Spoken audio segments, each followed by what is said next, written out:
بسم الله الرحمن الرحيم إن الحمد لله نحمده تعالى ونستعينه ونستغفره ونعوذ بالله من شرور أنفسنا وسيئات أعمالنا من يهد الله فلا مضل له ومن يضلل فلا هادي له أشهد أن لا إله إلا الله وأشهد أن محمدا عبده ورسوله صلى الله عليه وعلى آله وصحبه وسلم يا أيها الذين آمنوا اتقوا الله حق تقاته ولا تموتن إلا وأنتم مسلمون يا أيها الناس اتقوا ربكم الذي خلقكم من نفس واحدة وخلق منها زوجها وبث منهما رجالا كثيرا ونساء واتقوا الله الذي تساءلون به والأرحام إن الله كان عليكم رقيبا يا أيها الذين آمنوا اتقوا الله وقولوا قولا سديدا يصلح لكم أعمالكم ويغفر لكم ذنوبكم ومن يطع الله ورسوله فقد فاز فوزا عظيما أما بعد فإن أصدق الحديث كتاب الله وخير الهدي هدي محمد صلى الله عليه وسلم وشر الأمور محدثاتها وكل محدثة بدعة وكل بدعة ضلالة وكل ضلالة في النار. மதிப்புக்கும் கண்ணியத்துக்கும் உரிய அல்லாஹு தஆலாவுடைய நல்லடியார்களே, எனதருமை சகோதர சகோதரிகளே, இந்த நிகழ்ச்சியை தூர இடங்களிலிருந்து பார்த்து கொண்டிருக்கின்ற எனதருமை சகோதர சகோதரிகளே, உங்கள் அனைவருக்கும் எனது ஸலாத்தை முதலாவதாக நான் தெரிவித்துக் கொள்கின்றேன். அஸ்ஸலாமு அலைக்கும் வரஹ்மத்துல்லாஹி வபரகாத்துஹு. பேரன்மிக்க அல்லாஹ்வுடைய நல்லடியார்களே, எனதருமை சகோதர சகோதரிகளே, இன்றைய தினம் நாங்கள் எங்களுடைய இந்த பாடமாக இருக்கின்ற, அதாவது ஸலாத்தூன தர்ஸன் லிஸ்ஸாயிமின் என்ற அந்த புத்தகத்திலிருந்து நாங்கள் மிக முக்கியமான ஒரு தலைப்பை படிக்க இருக்கின்றோம். அதுதான் இறையச்சம் என்று சொல்லப்படுகின்ற அந்த தக்வா. இது விடயத்தில் நாங்கள் எவ்வளவு கவனம் செலுத்த வேண்டும், இதனுடைய முக்கியத்துவங்கள் என்ன என்றது சம்பந்தமாக நாங்கள் கட்டாயமாக தெரிந்து கொள்ள வேண்டும். ஏனென்றால் இந்த நோன்பு மாதத்தை பொறுத்தவரையில மிக முக்கியமான ஒரு காலப்பகுதி. இந்த காலப்பகுதியில நாங்கள் சிறந்த முறையில அல்லாஹ் தஆலா விரும்புகின்ற அந்த முறைப்படி நாங்கள் எங்களுடைய நாட்களை கழிக்க வேண்டும், நோன்பு காலங்களை கழிக்க வேண்டும். அல்லாஹ்வை பயப்பட்டவர்களாக எங்களுடைய எல்லா காரியங்களை நாங்கள் அமைத்துக் கொள்ள வேண்டும் என்ற அந்த ஒரு நிலைமையில் நாங்கள் இந்த தலைப்பு இன்று தெரிவு செய்யப்பட்டிருப்பதை பார்க்கலாம். அதே நேரத்தில் அன்பார்ந்த சகோதரர்களே, அல்லாஹ் தஆலா அவனுடைய திருமறையிலே கூறுகின்றான், ஈமான் கொண்ட விசுவாசிகளே. சூரா பக்கராவுடைய 183வது வசனத்தில் அல்லாஹ் தஆலா சொல்லுகின்றான், யா அய்யுஹல்லதீன ஆமனு, ஈமான் கொண்ட விசுவாசிகளே, குதிப அலைக்குமுஸ் ஸியாம், உங்களுக்கு நோன்பு கடமையாக்கப்பட்டுள்ளது. கமா குதிப அலல்லதீன மின் கப்லிக்கும், உங்களுக்கு முன் சென்றவர்களுக்கு எப்படி நோன்பு கடமையாக்கப்பட்டுச்சோ அதே போன்று உங்களுக்கும் நோன்பு கடமையாக்கப்பட்டுள்ளது. லஅல்லக்கும் தத்தகூன், இந்த கடமையாக்கப்பட்ட நோன்பின் மூலமாக நீங்கள் அல்லாஹ்வை பயந்து நடக்கக்கூடிய பயபக்தியார்களாக நீங்கள் ஆகிவிட வேண்டும் என்ற ஒரு நோக்கத்துக்காக வேண்டித்தான் இப்படிப்பட்ட இந்த நோன்பு உங்களுக்கு கடமையாக்கப்பட்டிருப்பதாக அல்லாஹ்வுடைய திருமறையிலே கூறுவதை பார்க்கலாம். எனவே அன்பார்ந்த சகோதரர்களே சகோதரிகளே, நோன்புடைய மிக முக்கியமான ஒரு நோக்கம்தான் தக்குவாவாக இருந்து கொண்டிருக்கின்றது. ஒவ்வொரு மனிதனுடைய உள்ளத்திலும் இறையச்சத்தை ஏற்படுத்தக்கூடிய மிக முக்கியமான ஒரு விடயம் இந்த தக்குவாவாக இருப்பதை நாங்கள் பார்க்கலாம். ஒரு மனிதனுக்கு எப்போது தனது உள்ளத்திலே தக்குவா என்பது ஆழமாக பதிந்து விடுகின்றதோ அந்த நேரத்தில் அந்த மனிதன் அல்லாஹ் விரும்புகின்ற சிறந்த ஒரு மனிதனாக, அல்லாஹ்வுடைய அந்த சுவர்க்கத்தை அடைவதற்கு தகுதி பெற்ற ஒரு மனிதனாக ஆகிவிடுவான் என்பதில் எந்தவித சந்தேகங்களும் கிடையாது என்பதை இந்த நேரத்தில் நாங்கள் புரிந்து கொள்ள வேண்டும். அன்பார்ந்த சகோதரர்களே, இந்த நோன்பை பொறுத்தவரையிலே ஒரு மனிதனுக்கு தக்குவா என்று சொல்லப்படக்கூடிய அந்த இறையச்சத்தை தரக்கூடிய மிக முக்கியமான காரியம் என்பதை நாங்கள் புரிந்து கொள்ள வேண்டும். அன்பார்ந்த சகோதரர்களே, பொதுவாக நோன்பை பொறுத்தவரையில நாங்கள் சாப்பிடாம குடிக்காம அதே போன்று அல்லாஹ் தஆலா எங்களுக்கு ஹலாலாக்கிய சில விடயங்கள் நாங்கள் நோன்பு படுத்தக்கூடிய சந்தர்ப்பத்துல நாங்கள் தடுத்து கொள்ளக்கூடியவர்களாக இருக்கக்கூடிய சந்தர்ப்பத்துல நாங்கள் எங்களுக்கு அல்லாஹ்வுடைய இறைச்சம் அதாவது இலகுவாக எங்களுக்கு வந்து விடுகின்றன. அல்லாஹ்வுடைய இறைச்சம் இருப்பதன் காரணமாகத்தான் இப்படிப்பட்ட காரியங்களை நாங்கள் செய்யாமல் இருக்கின்றோம். பொதுவாக இந்த நோன்பை பொறுத்தவரையில இது வெளிரங்கத்தில் எங்களுக்கு காட்ட முடியாது, முகத்தை வைத்து சில நேரங்கள் கூற முடியுமாக இருந்தாலும் கூட அதாவது இந்த நோன்பை பொறுத்தவரையில நேரடியாவே தக்வாவோடு சம்பந்தப்பட்டிருப்பதை எங்களுக்கு பார்க்க முடியும். தொழுகை பொறுத்தவரையில பார்க்கலாம், ஒரு மனிதன் தொழுகிறத எங்களுக்கு கண்ணால பார்க்க முடியும். ஜகாத்தை பொறுத்தவரையில ஜகாத் கொடுக்கறத கண்ணால பார்க்க முடியும். அதே நேரத்துல ஹஜ்ஜுடைய கருகியை பொறுத்தவரையில கண்ணால பார்க்க முடியும். ஆனா நோன்பை கண்ணால பார்க்க முடியாது. எனவே நோன்பை பொறுத்தவரையில ஒரு மனிதனிடத்துல தக்குவா எந்த அளவுக்கு உறுதியானதாக பலமானதாக இருக்குதோ அந்த அளவுக்கு அவனுடைய நோன்பு சிறந்த ஒரு நோன்பாக பலமுள்ள நோன்பாக இருப்பதை பார்க்கலாம். தக்குவா ஒரு மனிதனத்தில் வரக்கூடிய சந்தர்ப்பத்தில் தான் நோன்பும் கூட சிறந்த ஒரு நோன்பாக மாறிவிடும் என்பதை நாங்கள் புரிந்து கொள்ள வேண்டும். அதனால் தான் அல்லாஹ் தஆலா ஹதீஸுல் குத்ஸிலே சொல்கின்றான், நோன்பு எனக்குரியது, அதற்கு நானே கூலி கொடுக்கின்றேன் என்பதாக அல்லாஹ் தஆலா சொல்றதாக அல்லாஹ்வுடைய தூதர் ஸல்லல்லாஹு அலைஹி வஸல்லம் சொல்றத பார்க்கலாம். என்றால் நோன்பு மறைமுகமான ஒரு மிக முக்கியமான ஒரு அமல். வெளிரங்கத்தில் எங்களுக்கு சொல்லலாம் நான் நோன்பாளியாக இருக்கின்றேன், ஆனால் உள்ரங்கத்துல உண்மையான நோன்பாளி யாரு, அதாவது உண்மையான அதாவது பொய்யான நோன்பாளி நோய் என்று அதாவது நோன்பு என்று நடிக்கக்கூடியவர்கள் யார் என்பதை அதாவது உள்ளம் சொல்லும், அல்லாஹ் அறிந்திருக்கின்றான். எனவே தக்வாவுக்கும் நோன்புக்கும் நேரடியாக தொடர்புகள் அதிகமாக இருக்குது என்பதை நம்ம புரிஞ்சு கொள்ள வேண்டியது. அன்பார்ந்த சகோதரர்களே, தக்வா என்று சொல்லப்படுகின்ற இறையச்சம் என்றால் என்ன என்றதை நான் கட்டாயமாக தெரிந்திருக்க வேண்டும். தக்வாவை பொறுத்தவரையில விகாயத்துல் இன்சானி நஃப்ஸஹு மினன்னார், ஒரு மனிதன் தன்னை நரகத்திலிருந்து பாதுகாத்துக் கொள்வதுதான் இந்த தக்வாவாக இருந்து கொண்டிருக்கிறது. பொதுவாக பாருங்க, ஒரு மனிதன் நரகத்துக்கு போகாம இருக்கணும்னு சொன்னால் இரண்டு விடயங்களை செய்ய வேண்டியிருக்குது. முதல் விடயம் அல்லாஹ் ஏவிய எல்லா விடயங்களையும் அவன் செய்ய வேண்டியிருக்குது. அதே நேரத்துல அல்லாஹ் தஆலா தடுத்த காரியங்களை முற்று முழுதுமாக தவிர்த்து கொள்ள வேண்டும். எனவே இந்த இரண்டு விடயங்களும் தான் நரகத்திலிருந்து ஒரு மனிதனை பாதுகாக்கக்கூடிய மிக மிக முக்கியமான ஒரு பாதுகாப்பு அரண் என்பதை நாங்கள் புரிந்து கொள்ள வேண்டும். எனவே இதுதான் தக்வாவாக இருப்பது என்பதாக நாங்கள் புரிந்து கொள்ள வேண்டும். அன்பார்ந்த சகோதரர்களே, அபூ ஹுரைரா ரலியல்லாஹு அன்ஹு அவர்களிடத்துல ஒரு மனிதன் வந்து கேட்கிறாங்க, மத் தக்வா, தக்வா என்றால் என்ன என்று அபூ ஹுரைரா ரலியல்லாஹு அன்ஹு அவரிடத்துல கேட்கக்கூடிய சந்தர்ப்பத்துல அபூ ஹுரைரா ரலியல்லாஹு அன்ஹு அவங்க அந்த மனிதனை பார்த்து கேட்கிறாங்க, வந்து முட்கள் உள்ள பாதை ஒன்றில் நீங்க நடந்திருக்கிறீங்களா, முட்கள் போடப்பட்டுள்ள அதாவது பரத்தப்பட்டுள்ள ஏதாவது பாதையில நீங்க நடந்திருக்கிறீங்களா என்று கேட்கக்கூடிய சந்தர்ப்பத்துல அந்த மனிதன் ஆம் என்று சொல்கின்றாரு. அந்த நேரத்தில் அபூ ஹுரைரா ரலியல்லாஹு அன்ஹு மறுபடியும் கேட்கிறாங்க, நீங்க அந்த முட்கள் உள்ள பாதையில எப்படி போவீங்க, என்ன செய்வீங்கன்னு கேட்கக்கூடிய சந்தர்ப்பத்துல அந்த மனிதன் சொல்றாரு, எந்த இடத்துல எல்லாம் முட்களை நான் காணுவேனோ அந்த இடத்தை விட்டு நான் அப்பால் செல்வேன், அதை தாண்டி செல்லக்கூடியவராக இருப்பேன், அதை விட்டும் ஒதுங்கிக் கொள்வேன் என்று கூறக்கூடிய நேரத்துல அபூ ஹுரைரா ரலியல்லாஹு அன்ஹு அவங்க சொல்றாங்க, தாக்கத் தக்வா, இதுதான் தக்வா. அதாவது முட்கள் போன்று இருக்கக்கூடிய பாவமான காரியம் உன்னை அதாவது எதிர்த்து உனக்கு முன்னால உன்னை நாடி வரக்கூடிய சந்தர்ப்பத்துல அந்த பாவமான காரியமா முட்களுடைய உருவத்தில் இருக்கக்கூடிய அந்த பாவமான காரியத்தை விட்டும் நீ அப்பா செல்ல வேண்டும், தாண்டி செல்ல வேண்டும், அதை விட்டும் நீ தவிர்த்து கொள்ள வேண்டும்.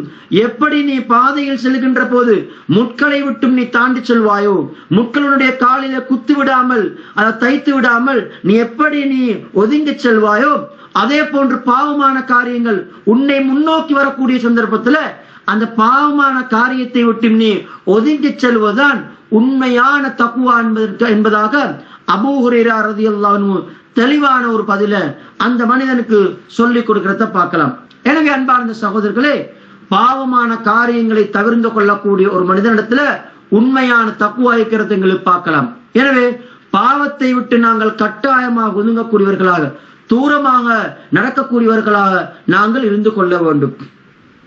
அன்பார்ந்த சகோதரர்களே, இந்த தக்குவாவை பொறுத்தவரையில இதற்கு மார்க்கத்துல மிக மார்க்கத்தில் இது முக்கியத்துவம் வாய்ந்ததாக பல அந்தஸ்துக்களை கொண்ட ஒன்றாகத்தான் இந்த தக்குவா இருப்பதை எங்களுக்கு பார்க்க முடியும்.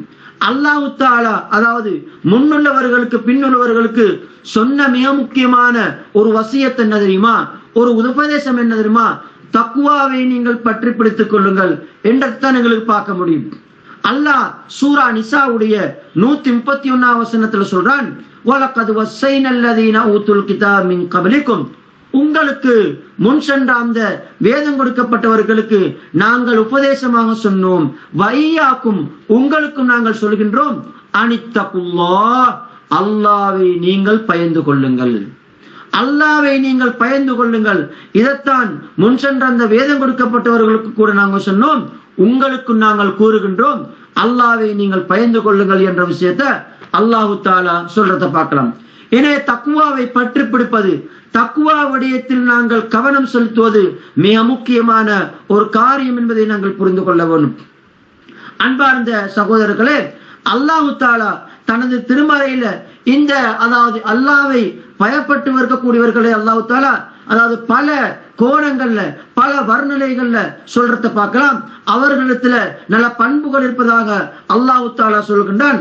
அந்த வசனத்தை பொறுத்தவரையில அல்லாஹ் தஆலா சூரா பக்ராவுடைய முதல் வசனங்கள்ல முதலாவது இருக்கக்கூடிய வசனங்கள்ல அல்லாஹ் சொல்றான், அலிஃப் லாம் மீம் என்று சொல்லிவிட்டு தாலிகல் கிதாபு லா ரைப ஃபீஹி, இந்த வேதத்தை பொறுத்தவரையில இதுல எந்த சந்தேகங்களும் கிடையாது, ஹுதல் லில் முத்தகீன், தக்வாதாரிகளுக்கு அல்லாஹ்வை பயந்து நடக்கக்கூடியவர்களுக்கு இந்த திருவேதத்தில் நேர்வழி இருப்பதாக அல்லாஹ் தஆலா சொல்கின்றான். அதற்கு பின்னால இந்த தக்குவா உள்ளவர்கள் நேர்வழி பெற்றவர்களுக்கு எப்படிப்பட்ட பண்பெல்லாம் இருப்பதாக அதற்கு பின்னால அவர்கள் தொழுவார்கள், மறைமுகமான விடயத்தில் அவர்கள் மறைமுகமாக எதுவெல்லாம் சொல்லப்பட்டிருக்கிறதோ அதை ஈமான் கொள்வார்கள், அதே போன்று தங்களுடைய சொத்துக்கள் இருந்து பிற மக்களுக்கு தர்மமாக வழங்குவார் என்று பலதரப்பட்ட விடயங்களை அல்லாஹ் தஆலா அடுக்கிக் கொண்டே போறதை பார்க்கலாம். அன்பார்ந்த சகோதரர்களே, அப்துர் ரஹ்மான் இப்னு நாசிர் அஸ்-ஸஅதி ரஹிமஹுல்லாஹ் அவர்கள் கூறுகின்றார்கள், அல்லாஹ் தஆலா இந்த தக்வாதாரிகள், இந்த இறையச்சம் உள்ளவர்கள் அல்லாஹ் தஆலா எப்படி வர்ணிக்கின்றார்கள் என்றால் பில் அகாயிதி, அகீதாவை கொண்டு அதாவது கொள்கையை கொண்டு அல்லாஹ் தஆலா வர்ணிக்கிறத பார்க்கலாம். கொள்கை மூலமாக என்ன சொல்றான் என்று சொன்னால், இந்த கொள்கையோடு சம்பந்தப்பட்டவர்கள் தான் இந்த தக்வாதாரிகள். அல்லாஹ் தஆலா சொல்றான், லா ரைப ஃபீஹி, இந்த திருவேதத்துல எந்தவித சந்தேகங்களும் கிடையாது, ஹுதல் லில் முத்தகீன், அதே போன்று அந்த குர்ஆன் நேர்வழி காட்டியா இருக்கும் யாருக்கு, தக்வாதாரிகளுக்கு. எனவே தக்வாதாரிகளை பொறுத்தவரையில அவர்கள் ஒருபோதும் திருக்குர்ஆன் விடயத்திலே சந்தேகம் கொள்ள மாட்டார்கள், கொள்கை விடயத்திலே அவர்கள் உறுதியானவர்களாக இருப்பார்கள் என்ற விடயத்தை அல்லாஹ் திருவசனத்துல சொல்ல வாரதாக எங்களுக்கு இந்த வசனத்துக்கான விளக்கத்தை அப்துர் ரஹ்மான் இப்னு நாசிர் அஸ்-ஸஅதி ரஹிமஹுல்லாஹ் அவர்கள் கூறுவதை பார்க்கலாம். தக்வாவோடு மட்டும் கொள்கையோடு மட்டுமல்ல, நல்ல வெளிரங்கமான உள்ரங்கமான அமல்களோடு இந்த தக்வாதாரிகள் அல்லாஹ் தஆலா வர்ணிக்கிறத பார்க்கலாம். பாரத சகோதரர்களே, அதே நேரத்துல இந்த தக்வாதாரிகளுக்கு இறையச்சம் உள்ளவர்களுக்கு இந்த மார்க்கத்துல எந்த அளவுக்கு அந்தஸ்து இருக்கிறது நம்ம கட்டாயமா தெரிந்து கொள்ள வேண்டியது. அல்லாஹ் தஆலா சொல்கின்றான், அலா இன்ன அவுலியா அல்லாஹ் லா ஹவுஃபுன் அலைஹிம் வலா ஹும் யஹ்ஸனூன் அல்லதீன ஆமனு வ கானூ யத்தகூன். இந்த தக்வா அல்லாஹ்வுடைய இறைநேசர்களை பொறுத்தவரையில தக்வாதாரிகள் யார் என்றால் அல்லாஹ்வுடைய இறைநேசர்களாக இருப்பார்கள். அவர்கள் தன் மக்களில் மிக கண்ணியத்துக்குரியவர்களாகும், மக்களில் மிக சிறந்தவர்களாகும் அவர்கள் இருப்பதாக திருக்குர்ஆன்களுக்கு சொல்றத பார்க்கலாம். அதில் முதல் விஷயம்தான் அல்லாஹ்வுடைய அந்த இறைநேசர்களை பொறுத்தவரையில அவர்களுக்கு எந்தவித பயமும் கிடையாது, அவர்கள் தான் அல்லாஹ்வை பயந்து நடக்கக்கூடியவர்கள் என்ற விடயத்தை அல்லாஹ் சூரா யூனுஸின் 62 முதல் 63வது வசனத்துல சொல்றத பார்க்கலாம். எனவே அன்பார்ந்த சகோதரர்களே, இந்த தக்வா என்பது அவ்வளவுக்கு அந்தஸ்துக்குரியது. அல்லாஹ்வுடைய இறைநேசர்களிடத்தில் இருக்கக்கூடிய மிக முக்கியமான ஒரு பண்புதான் அல்லாஹ்வை பயந்து நடப்பார்கள், அல்லாஹ்வை தக்வாவோடு நடந்து கொள்வார் என்பதை நாங்கள் புரிந்து கொள்ள வேண்டும். அன்பார்ந்த சகோதரர்களே, பொதுவாக அல்லாஹ்வுடைய இந்த விலாயத்துன்னு சொல்லப்படுகின்ற அந்த தலைமைத்துவம், அந்த பொறுப்புன்றது யாருதமா சொந்தமாக்க வேண்டியிருக்கிறது? அல்லாஹ்வுடைய அந்த பொறுப்பை எடுக்கக்கூடியவர்கள் தக்வாதாரிகள் தான் அதற்கு சொந்தமானவர்கள், அவர்கள் தான் இந்த பொறுப்புக்கு சரியானவர்கள் என்ற விடயத்தை அல்லாஹ் சொல்றத பார்க்கலாம். இன் அவுலியாஹு இல்லல் முத்தகூன், அல்லாஹ்வுடைய நேசர்கள் அல்லாஹ் தஆலா என்ன சொல்றாங்கன்னா, இந்த அதாவது பொறுப்புகளுக்கு தகுதியானவர்கள் தக்குவாதாரிகளாகத்தான் இருக்க வேண்டும். எனவே மக்களுடைய பொறுப்புகளை, மக்களுடைய மிக முக்கியமான பொறுப்புதாரிகளாக தக்குவாதாரிகள் இருப்பதனால்தான் தக்குவாதாரிகள் இருக்க வேண்டியது இருப்பது கட்டாயம். அவ்வாறு இருந்தால்தான் சமூகம் நல்ல ஒரு சீரான பாதையின் மீது செல்லும் என்பதை நாங்கள் புரிஞ்சு கொள்ள வேண்டியிருக்குது. அதே போன்ற அன்பார்ந்த சகோதரர்களே, இன்று நாங்க எங்களுக்கு மத்தியில் என்ன செய்யறோம் என்றால், எங்கள சங்கையானவர்கள் பணக்காரர்கள் தான் எங்கள சங்கையானவர்கள், அல்லது அழகான தோற்றத்தை கொடுத்தவர்கள் தான் எங்கள சங்கையானவர்கள், நல்லா படிச்சவர், உலக விஷயத்துல எல்லாத்திலேயுமே அரசாங்கத்துல உயர் பதவியில் இருக்கக்கூடியவங்க தான் எங்களிடத்துல சங்கையானவராயிருக்கிறாரு. அப்படி பதவி இப்படி பதவியில் இருக்கக்கூடியவங்க தான் அதாவது எங்களுக்கு மத்தியில சிறப்பானவராக சங்கையானவராக நாங்க பார்த்து கொண்டிருப்போம். அல்லது அரபு பேசக்கூடியவர்கள் தான் எங்கள சங்கையானவர், மத்த மொழிகளை பேசக்கூடியவங்க அரபு மொழியை பேசுறதை விட அதாவது எங்களிடத்துல சங்கையில எங்களோட கண்ணியத்துல குறைவானவர்களாக இருப்பதாக நாங்கள் சில நேரம் யோசித்தாலும் கூட, அன்பார்ந்த சகோதரர்களே, அல்லாஹ் தஆலா சூரா ஹுஜராத்துடைய 13வது வசனத்துல என்ன சொல்றான்? இன்ன அக்ரமக்கும் இந்தல்லாஹி அத்காக்கும், உங்களில் சங்கையானவர் யார் தெரியுமா? அத்காக்கும், உங்கள அல்லாஹ்வை அதிகம் பயப்படக்கூடியவர்கள். எனவே நாங்க எப்போது அல்லாஹ்வை பயந்து நடக்கக்கூடியவர்களாக இருந்தோம் என்றால், சங்கைய கண்ணியத்தை நாங்க தேடி போக வேண்டிய அவசியம் கிடையாது. அந்த சங்கை என்பதும் கண்ணியம் என்பதும் நலவென்பதும் சிறப்பென்பதும் அல்லாஹ்வின் மூலமாய் எங்களை தேடி வரும் என்றதை நம்ம புரிஞ்சு கொள்ள வேண்டியது. சில நேரங்கள் நாங்கள் சிறியோர் குடிசைக்குள் வாழலாம், சிறியோரு ஊருக்குள்ள வாழலாம். அல்லாஹ் தஆலா என்ன செய்வான்? அந்த ஒரு மனிதனுடைய தக்வாவின் காரணமாக, உண்மையான இறையச்சத்தின் காரணமாக, அவர் சாதாரண ஒரு குடிசைக்குள் வாழ்ந்தாலும் கூட அவருடைய பொறுமதிய உலகம் முழுதும் அறிந்திருப்பார்கள். அவர்களுடைய அந்த பொறுமதிய, அவருடைய அந்த தக்வாவின் மூலமாக அல்லாஹ் முழு உலகிற்கும் அவருடைய சிறப்பை எடுத்து காட்டுவான் என்பதில் எந்தவித சந்தேகங்களும் கிடையாது என்பதை அல்லாஹ் தஆலா தனது திருமறையிலே கூறுவதை பார்க்கலாம். எனவே அன்பார்ந்த சகோதரர்களே, நாங்கள் தக்குவாதாரிகளாக இருக்க வேண்டும். அல்லாஹ்வுடைய தக்குவாவை நாங்கள் அல்லாஹ்வை பயப்படக்கூடியவர்களாக நாங்கள் இருப்போம் என்றால், அல்லாஹ் எங்கிருந்தாலும் கூட எங்களை மக்களுக்கு முன்னால் சிறப்பானவர்களாக, பொறுப்புகளுக்கு சொந்தக்காரர்களாக, அதே நேரத்துல சிறந்த மனிதர்களாக மக்களுக்கு முன் காட்டுவான் என்பதில் எந்தவித சந்தேகங்களும் கிடையாது. எனவே அன்பார்ந்த சகோதரர்களே, இந்த ரமதானுடைய மாதம் தக்வாவுடைய மாதம், தக்வாவை எங்களுக்குள் நாங்கள் உருவாக்கி கொள்ளக்கூடிய மாதம் என்பதன் காரணமாக தக்வாவுடையத்தில் நாங்கள் அதிகம் கவனம் செலுத்தக்கூடியவர்களாக இருப்போம். எனவே இத்தோடு என்னுடைய இந்த வகுப்பை முடித்துக் கொள்கின்றேன். பாரக்கல்லாஹு ஃபீக்கும். சுப்ஹானக வ பிஹம்திக அஷ்ஹது அல்லா இலாஹ இல்லா அன்த அஸ்தக்ஃபிருக வ அத்தூபு இலைக்.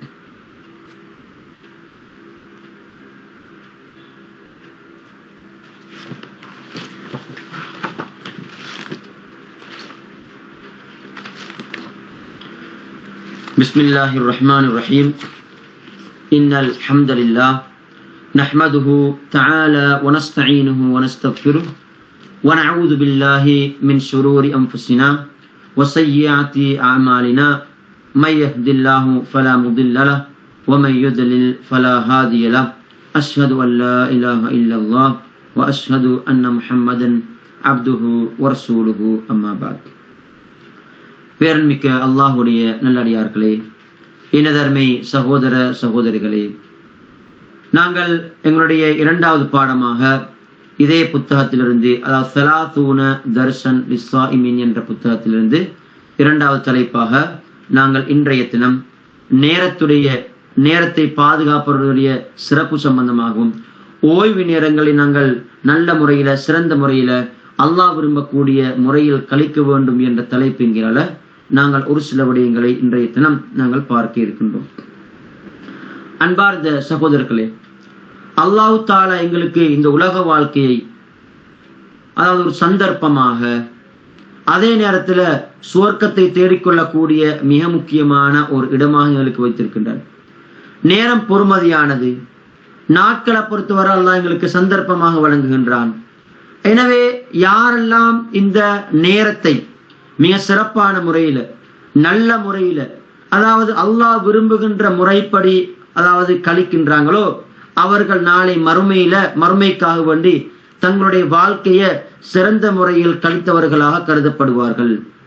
எப்போது எங்களுக்கு கிடைக்கின்ற ஓய்வு நேரங்கள் நாங்கள் விரும்பிய பிரகாரம், அல்லாஹ் விரும்புவதை விட நாங்கள் எந்த காரியங்களை எல்லாம் விரும்பக்கூடியவர்களாக இருக்கின்றோமோ அந்த விரும்பக்கூடிய விடயத்தை அல்லாஹ் விரும்பலாம், சில நேரங்கள் விரும்பாமல் இருக்கலாம்.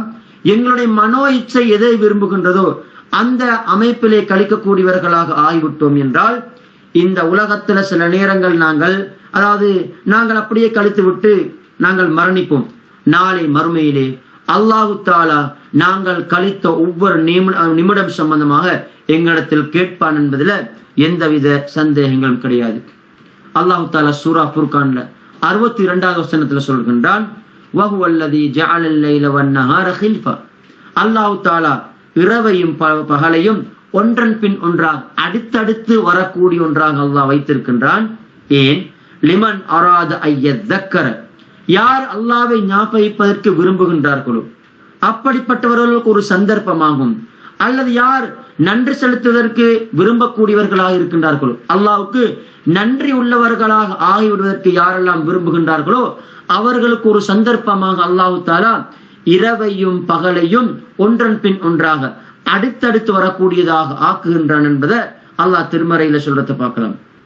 எனவே அன்பார்ந்த சகோதரர்களே, எங்களுடைய இந்த உலக வாழ்க்கை நாங்கள் மிக சிறப்பானதாக இந்த இரவு நேரங்கள்ல, இந்த பகல் வேளைகள்ல எந்த அமல்களை எல்லாம் எங்களுக்கு சிறந்த முறையில் செய்து கொள்ள முடியுமோ அந்த முறையில் நாங்கள் கழிக்கக்கூடியவர்களாக இருக்க வேண்டும். அன்பார்ந்த சகோதரர்களே, இந்த நோன்பு காலத்தை பொறுத்தவரையில எங்களுக்கு பல நேரம், சில நேரங்கள் அதிகமான சந்தர்ப்பங்கள், அதிகமான ஓய்வு நேரங்கள் கிடைக்கும். அவைகள்ல அல்லாஹ் விரும்பிய பிரகாரம் நாங்கள் கழிக்கக்கூடியவர்களாக இருக்க வேண்டும். திருக்குர்ஆனை ஓதக்கூடியவர்களாகும், சுன்னா ஹதீஸலை வாசிக்கக்கூடியவர்களாகும், மார்க்கத்தை இது போன்ற வகுப்புகள்ல நடக்கக்கூடிய மிக முக்கியமான இப்படிப்பட்ட உபதேசங்களை கேட்டு நல்ல மார்க்க சட்டத்திட்டங்களை படிச்சு எங்களுடைய வாழ்க்கையை மாற்றக்கூடிய ஒரு நபராக நாங்கள் ஆகுவோம் என்றால் அல்லாஹ் எங்களுக்கு நாளை மறுமையிலே சுவனத்தை தருவதற்காக வந்து காத்து கொண்டிருக்கின்றதை நாங்கள் புரிந்து கொள்ள வேண்டும். அல்லாஹ் தஆலா சூரா இப்ராஹிம் 44வது வசனத்தில் அல்லாஹ் தஆலா சொல்றான், ரப்பனா, அதாவது கை சேதத்தில் இருக்கக்கூடியவர்கள் அல்லாஹ்விடத்தில் சொல்வதாக அல்லாஹ் சொல்றான், இறைவனே அஹ்இர்னா இலா அஜலின் கரீம், கொஞ்சம் எங்களுக்கு ஒரு நேரத்தை தருவாயா அல்லாஹ், எங்களுக்கு நினைச்ச எங்க நேரத்தை கொஞ்சம் குறைச்சி. அதாவது மரண வேலை வரக்கூடிய ஒரு மனிதன் அல்லாஹ்விடத்துல கேட்பான், யா அல்லாஹ் எனக்கு சற்று கொஞ்சம் நேரம் எனக்கு டைம் தாயா அல்லாஹ், நுஜிப் தஅவதக, உன்னுடைய அழைப்புக்கு நாங்கள் விடையளிக்கின்றோம். நீ எத்தனையோ அழைப்பு விடுத்தாய் அல்லாஹ், பள்ளிக்கு வருமாறு எங்களுக்கு அழைப்பு விடுத்தாய், திருக்குர்ஆனை படிக்குமாறு அழைப்பு விடுத்தாய், மார்க்க உபன்யாசங்களை கேட்டு தங்களுடைய வாழ்க்கையை திருத்திக் கொள்ளுங்க என்று நீ அழைப்பு விடுத்தாய். அதே போன்று நல்ல நல்ல விடயங்கள் நீ ஈடுபடுவாயாக என்று அல்லாஹ் எங்களுக்கு நீ அழைப்பு விடுத்தாய். எத்தனையோ காரியங்களை நாங்கள் சந்தர்ப்பம் கிடைத்தும் கூட நாங்கள் நழுவி விட்டோம். யா அல்லாஹ் எனக்கு சந்தர்ப்பம் தருவாயாக என்று கேட்பதாக அல்லாஹ் தஆலா சொல்கிறான். வனத்தபிஉர் ருசுல, உன்னுடைய தூதரை நாங்கள் பின்பற்றுவோம். உன்னுடைய தூதர் கூறிய எத்தனையோ விடயங்கள் நாங்கள் பொய்ப்பிச்சிட்டோம். யா அல்லாஹ், அல்லாஹ் பாதுகாக்க வேண்டும். அல்லது உன்னுடைய தூதரை நாங்கள் சரியான முறையில் பின்பற்றாதவர்களாக இருந்தோம். யா அல்லாஹ் சந்தர்ப்பத்தை தந்து விடுவாயாக என்று, அதாவது மரண வேலை நெருங்கக்கூடிய ஒவ்வொரு மனிதர்களும் கேட்பார்கள் என்ற விடயத்தை அல்லாஹ் தஆலா திருமறையில சொல்றதை பார்க்கலாம். அன்பார்ந்த சகோதரர்களே, சில நேரங்கள் நாங்கள் வாலிபர்களாக இருப்போம், அல்லது சாதாரண வயோதிபத்தில் இருக்கக்கூடியவர்களாக இருப்போம், நடுத்தரமானவர்கள், அல்லது மரண வேலை நெருங்கக்கூடிய வயோதிபர்களாக இருப்போம். எனவே எங்களுக்கு கிடைத்திருக்கக்கூடிய இந்த ரமதானுடைய காலப்பகுதியை மிக சிறப்பான நாட்களாக கழித்துக் கொள்ள நாங்கள் முயற்சி செய்ய வேண்டும். பொடுபோக்காக கழிக்க கூடாது. எங்களுக்கு அல்லாஹ் தஆலா சந்தர்ப்பமாக தந்திருக்கின்றான். ஏன் இவைகளை நாங்கள் பொடுபோக்காக, அதாவது கவனஈனமாக நாங்கள் இந்த நாட்களை செலவழிக்க வேண்டும், இந்த நாட்கள் அப்படி கழிக்க வேண்டும் என்பதில் நாங்கள் கட்டாயமா ஒவ்வொருவரும் எங்களுடைய மனதில கேள்வியாக கேட்டுக்கொள்ள வேண்டிய கடமையில் இருக்கின்றோம். அன்பார்ந்த சகோதரர்களே, திர்மிதி என்ற கிரந்தத்தில் பதிவாயிருக்கக்கூடிய ஹதீஸ், அபு பர்ஸா அல் அஸ்லமி என்ற சஹாபி அறிவிக்கிறாரு, அல்லாஹ்வுடைய தூதர் ஸல்லல்லாஹு அலைஹி வஸல்லம் சொல்றாங்க, நாளை மறுமையில ஒரு அடியானுடைய 2 கால் பாதங்களும், அதாவது பல கேள்விகளை கேட்காத வரையில கேட்கப்பட்டு அவைகளுக்கு விடையளிக்காத வரையில் தாண்டி செல்ல முடியாது என்றத அல்லாஹ்வுடைய தூதர் சொல்றாங்க. அதில் முதலாவது என்ன தெரியுமா? ஹத்தா யுஸ்அல அன் உம்ரிஹி ஃபீமா அஃப்னா. தன்னுடைய வாழ்நாள் பற்றி அல்லாஹ் தஆலா கேட்பான். எப்படி கழித்தாய்? உன்னுடைய வாழ்நாள் எப்படி கழித்தாய்? 50 வருடங்கள் கழித்திருக்கிறாய், 40 வருடங்கள் கழித்திருக்கின்றாய், 30 வருடங்கள் கழித்திருக்கின்றாய், 60, 70, 80 வருடங்கள் என்று உனக்கு நான் சந்தர்ப்பம் தந்தேனே, எப்படி கழித்தாய் என்று அல்லாஹ் தஆலா கேள்வி கேட்பான். அதற்கு பதில் கூறாத வரையில எங்களுக்கு நடக்க முடியாது. அல்லாஹ்வுடைய அந்த கேள்வியிலிருந்து அப்புறம் அதாவது செல்ல முடியாது என்றத அல்லாஹ்வுடைய தூதர் ஸல்லல்லாஹு அலைஹி வஸல்லம் சொல்றாங்க. என்றால் நாங்க எந்த அளவுக்கு இது விடயத்தில் கவனம் செலுத்த வேண்டும் சகோதரர்களே. அதே போன்று ரசூலுல்லாஹ் 2வது சொல்றாங்க, வஅன் இல்மிஹி ஃபீமா ஃபஅல ஃபீ. மார்க்கத்தை படிச்சிருக்கிறீங்க, மார்க்க விடயத்தில் நீ என்னத்தை செஞ்சாய்? மார்க்க அறிவை படிச்சிருக்கிறாய், எதை செஞ்சாய் என்றத அல்லாஹ் தஆலா கேள்வியாக கேட்பான். 3வது கேள்வியாக, உனக்கு பணம் தந்திருந்தேன், வஅன் மாலிஹி மின் ஐன இக்தஸபஹு ஃபீமா அன்ஃபகஹு. உனக்கு பணம் தந்தாய், இந்த பணத்தை நீ எங்கிருந்து சம்பாதித்தாய், எங்க செலவழிச்சாய், எங்கிருந்து சம்பாதித்தாய், எங்க செலவழிச்சாய்? முக்கியமான கேள்வி. உனக்கு எங்க இந்த பணம் எங்கிருந்து எடுத்தாய்? அன்பார்ந்த சகோதரர்களே, இன்று சாதாரணமாக அரசாங்கத்தின் மூலமாக ஒரு குழு வந்து எங்களிடத்தில் கேட்கிறாங்க, உனக்கு இப்படி எல்லாம் பணம் எங்கிருந்து கிடைக்குது, யாரிடம் இருந்து வருது, எங்க அதற்கான ஆதாரம்? நாம் என்ன செய்வோம் என்றால், கிடைக்கின்ற பணங்கள் எப்படி கிடைக்கின்ற விஷயத்த நம்ம நோட் பண்ணி வச்சிருவோம். யாராவது கேட்ட சொல்றதுக்காக வேண்டும், அரசாங்கத்தின் மூலம் யாராவது வந்தா சொல்றதுக்காக நம்ம நோட் பண்ணி வைக்கலாம். அன்பார்ந்த சகோதரர்களே, நாளை மறுமையில நாங்கள் இந்த உலகத்துல அதாவது தேடிய ஒவ்வொரு ரூபாவுக்கும் அல்லாஹ்விடத்தில் கணக்கு காட்ட வேண்டும். நான் இங்கிருந்து தேடணும், ஹலாலான சம்பாத்தியத்தின் மூலம் தேடணுமா, ஹராமான சம்பாத்தியத்தின் மூலம் தேடணுமா? இப்படி ஒவ்வொரு கேள்விக்கான பதிலை நாங்கள் சொல்லியே ஆக வேண்டும். எப்படி பதில் சொல்றது? நான் ஹலாலான ஒரு உழைப்பு மூலமாக நான் தேடி இருந்தால் அல்லாஹ்வுக்கு முன்னால் சொல்லும், யா அல்லாஹ் ஹலாலா தேடின. அதே நேரத்தில் ஹலாலான சம்பாத்தியத்தை நான் மேற்கொள்ளக்கூடிய ஒருவனாக இருந்தால் அல்லாஹ்வுடைய கேள்விக்கு நான் எப்படி பதில் சொல்வது என்பதை நான் கட்டாயமாக யோசிக்கணும். அதே நேரத்தில் ஹலாலாக தேடி அந்த பணத்தை எப்படி செலவழித்தாய், எங்கு செலவழித்தாய், யாருக்கு கொடுத்தாய்? அதாவது ஹராமான விடயங்களை செலவழித்தாயா, ஹராத்துக்காக உன்னுடைய பணத்தை அப்படியே கொடுத்தாயா, ஹலாலான காரியங்கள், நல்ல காரியங்கள், தர்மங்களை, மார்க்கத்தை படிச்சு கொள்றதுக்காக இப்படி செலவழித்தாயாண்டு அல்லாஹ் கேள்வி கேட்கின்ற போது நாங்கள் ஒவ்வொருவரும் எங்களோட மனசுல நினைக்கணும், நான் எங்கடா கழிச்சேன், இவ்வளோ பணத்தை நான் தேடிக்கிறேன், எங்க கழிச்சேன், எப்படி பேத்துட்டேன்றத கட்டாயமாக நாங்கள் சிந்திக்கக்கூடியவர்களாக இருக்க வேண்டும். 3வது கடைசியாக அல்லாஹ் தஆலா கேட்பதாக ரசூலுல்லாஹ் சொல்றாங்க, வஅன் ஜிஸ்மிஹி ஃபீமா அபுலஹ. அதாவது அவனுடைய அல்லாஹ் தஆலா எங்களுக்கு உடம்பை தந்திருக்கிறான், உடல் ஆரோக்கியம் தந்திருக்கிறான், கண்ணை தந்திருக்கின்றான், அழகான முறையில் பேசுறதுக்கு நாவை தந்திருக்கின்றான், நல்ல முறையில் கேட்கறதுக்கு 2 காதுகள் அல்லாஹ் தஆலா தந்திருக்கிறான்.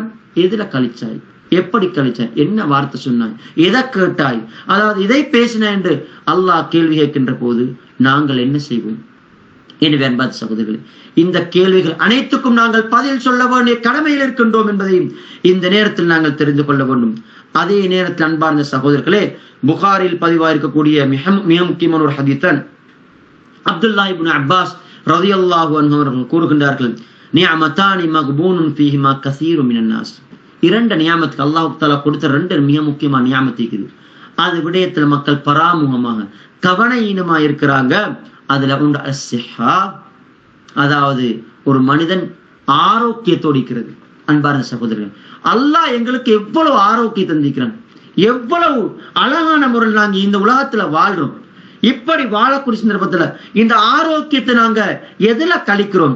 அல்ல ஆரோக்கியத்தை தந்திருக்கிறானே, நான் கண்ட மாதிரி கழிக்கிறதா அல்ல எதுல கழிக்கிறோம்ன்றதை நான் கட்டாயமாக தெரிந்து கொள்ள வேண்டியது. இரண்டாவது வல் ஃபராக், ஓய்வு நேரம். இந்த ரெண்டும் அல்லாஹ்வால் கொடுக்கப்பட்ட மிக முக்கியமான நியமத். அதாவது நோயாளிகளை பத்தி கேட்டு பார்க்கலாம். ஒரு நோயில பாதிக்கப்பட்டிருக்கக்கூடிய இடத்துல கொஞ்சம் போய் கேட்டு பார்த்து விளங்கும் உங்களோட நோய் எப்படி கஷ்டமாயிருக்குது. நீங்க அதாவது ஆரோக்கியமா இருக்கக்கூடிய சந்தர்ப்பத்துல எப்படி உங்களோட அமளிபாத்துகள் இருந்துச்சு, தற்போது எப்படி இருக்குதுன்னு கேள்விப்பட்டா அவங்க கண்ணால் தண்ணீர் சிந்தக்கூடியவராக இருப்பாங்க. அல்லாஹ்வுடைய கால சுஜூது செய்யறதுக்கு விழுந்து சுஜூது செய்யறதுக்கு கஷ்டமா இருக்குது என்று சொல்றதை எங்களுக்கு பார்க்கலாம். அன்பான சகோதரர்களே, எங்களுக்கு ஆரோக்கியமான முறையில் அல்லாஹ் தஆலா சுஜூத் செய்யறதுக்குரிய பாக்கி தந்திருக்கிறோம். அதே நேரத்துல ஓய்வு நேரம் எப்படியோ இருக்குது, எத்தனையோ ஓய்வு நேரம் இருக்குது. நாங்க எப்படி கழிக்கிறோம்? இன்னைக்கு இந்த அதாவது எத்தனையோ விஷயத்துல சினிமா பாட்டை கேட்கிறோம், இசைகளை கேட்கிறோம், பாவமான காரியங்கள், பாவமான பேச்சுக்கள், தேவையில்லாத எல்லாத்தையும் பார்க்கிறோம். ஆனா இந்த காதுகளின் மூலமாக, இந்த வாய்களின் மூலமா, இந்த கண்களின் மூலமா நல்ல விஷயங்கள் இந்த ஓய்வு நேரத்துல கணிச்சோம் என்றால் அல்லாஹ்விடத்துல எந்த அளவுக்கு சிறப்புக்குரியவர்களாக நாங்கள் ஆகிவிடும் சகோதரர்களே. எனவே இது விடயத்தில் நாங்கள் என்ன செய்யணும்? மிக கவனம் செலுத்தக்கூடியவர்களாக இருக்க வேண்டும். அல்லாஹ் தஆலா விரும்பியவர்களாக நாங்கள் இருக்க வேண்டும் என்றால் இந்த ஓய்வு நேரம், அதே போன்று இந்த ஆரோக்கியத்தை நம்ம சிறந்த முறையில் கழித்து அல்லாஹ்வுடைய அன்பை பெறக்கூடியவர்களாக நாங்கள் ஆகிவிடுவோம். வாஹிரு தாவானா அனில் ஹம்துலில்லாஹி ரப்பில் ஆலமீன். வஸ்ஸலாமு அலைக்கும் வரஹ்மத்துல்லாஹி வபரகாத்துஹு.